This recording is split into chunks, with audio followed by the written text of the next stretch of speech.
নমস্কার, অর্পিতার ভালোবাসার হেসেলে আপনাদের সকলকে স্বাগত। আজ সকালে ওঠার থেকেই মনে হচ্ছিল যে মাখা বেলা এইরকম ধরনের কোনো রেসিপি আমরা ব্রেকফাস্টে করব না। তাই জন্য আজকে এই ওটস, এগ আর বিটরুটের চিল্লা রেডি করেছি। আপনারাও চটজলদি এটা কিন্তু আপনাদের ব্রেকফাস্টে রেডি করতে পারবেন। তার জন্য অবশ্যই রিকোয়েস্ট রইল পুরো ভিডিওটা দেখার। এই চিল্লাটা বানানোর জন্য প্রথমে কিছুটা প্লেন ওটস নিয়ে নিলাম, এতে কিছুটা সুজি দিয়ে নেব, কিছুটা টক দই এর মধ্যে দিয়ে নেব। আমি মাদার ডেয়ারি টক দইটা ইউজ করেছি। তারপর এতে কিছু জল দিয়ে এটা 10-15 মিনিট ভিজিয়ে রাখতে হবে, কারণ এর মধ্যে সুজিটা আছে তো, তাহলে এটা একটু ঘন ঘন হয়ে যাবে। এই রকম পজিশনে এটা 10 মিনিট ঢাকা দিয়ে রেস্টে রেখে দেব।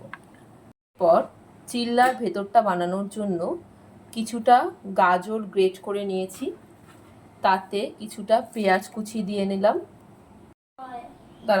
এর মধ্যে একটা ডিম ফাটিয়ে দিয়ে দেব, স্বাদ মতো নুন দিয়ে দিলাম। 10 মিনিট হয়ে গেছে আর এই ওটস আর সুজিটা ভালো করে ভিজে গেছে। এবার একটা মিক্সার জারের মধ্যে নিয়ে নিয়েছি, তার মধ্যে কিছুটা বিট টুকরো টুকরো করে কেটে দিয়ে দেব। এবার এটা একটা মিহি পেস্ট করে নিতে হবে। দেখুন কি সুন্দর পেস্টটা হয়েছে, বাচ্চারা এটা দেখেই খুশি হবে আর সুন্দরভাবে খেয়ে নেবে। এর মধ্যে স্বাদ মতো একটু নুন দিয়ে নিলাম।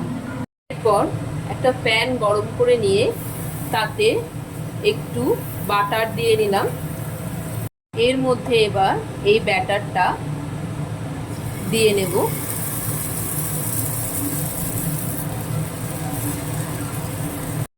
ব্যাটারটার ওপর থেকে এই ডিমের আর ভেজিটেবলসের মিশ্রণটা ঠিক এইভাবে পুরের মতো করে দিয়ে নেব। পর এটা ঢাকা দিয়ে 10 মিনিটের জন্য লো ফ্লেমে এক পিঠ হতে দেব।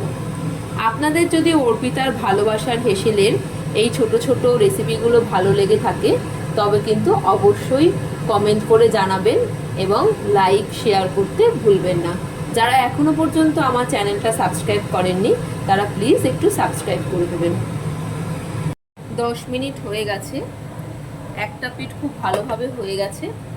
এবার এটা আস্তে আস্তে এরকম পাটিসাপটার মতো ফোল্ড করে দেব, দিয়ে এটা হতে দিতে হবে। আবার এটাকে ঢাকা দিয়ে দেব। ওটস পরোটা রেডি হয়ে গেছে। এবার এটা এইভাবে কেটে আপনারা সসের সাথেও খেতে পারবেন বা গ্রিন চাটনির সাথেও ছোট ছোট বাচ্চাদের টিফিনে সার্ভ করে দিতে পারবেন। দূর এই নাও, ব্রেকফাস্ট করে নাও। বিটরুট অ্যান্ড ওটস চিল্লা খেয়ে বলো তো কেমন হয়েছে।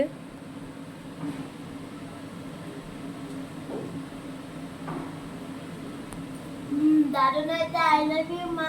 I love you too.